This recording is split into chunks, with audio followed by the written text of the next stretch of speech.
News Central's senior international correspondent, Adesewa, who we just listened to her report, joins us now to recap the three-day deliberations.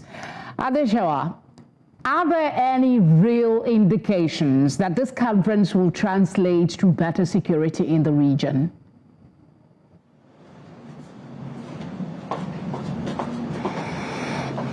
Well, I guess we'll just have to wait and see, Felicity.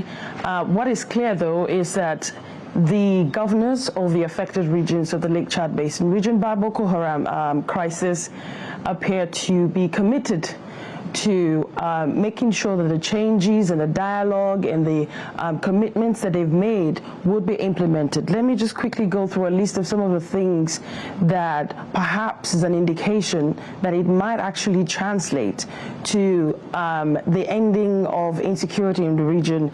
The member states have promised, or shall I say have pledged, to strengthen strategic support to and operational capacity of the multinational joint task force, as well as to invest in trans-border security. And that's very important.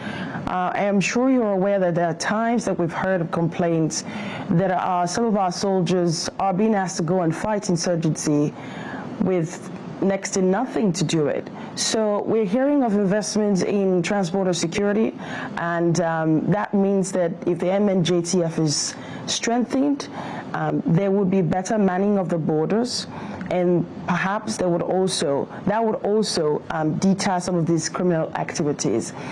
They have also pledged to deal with some of the other underlying factors of insecurity in the region. Making sure that the Lake Chad Basin is restored is one of it. In fact, there are science. It's now a fact that the Lake Chad Basin is doing better than it used to be in terms of water in the basin itself, and of course to deal with illiteracy, to deal with poverty, and to increase education in the area, Felicity. So if all of these are tackled at the same time, hopefully, it will drive down insecurity eventually.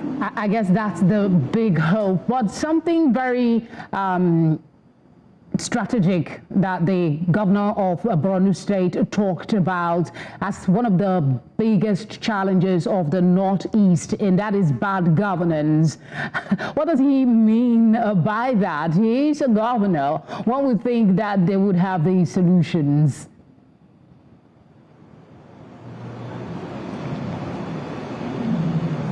Well, that sounds like an obvious fact, but coming from him, it also felt, or shall I say sounded, like a political statement, because it is obvious that bad governance has really contributed to stemming the tide of this insecurity, to like nailing it down on time and ending it and not allowing it to fester over the last 15 years.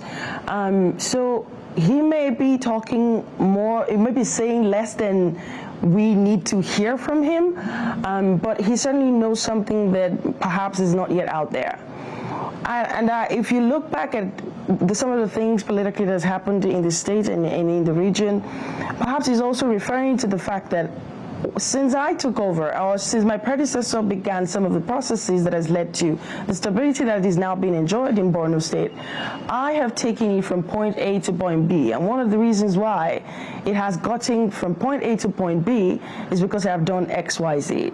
So it's kind of hard to gauge what he's actually talking about, but he's not mincing the fact. When you look at how the Northeast has been subjected to this insecurity in the last, say, 10 to 15 years, you would wonder where leadership has been in some cases. And they say that it all rises and ends on leaders. So what he just said, or what perhaps we heard him say, is a fact, but also sounded like a political statement. Felicity.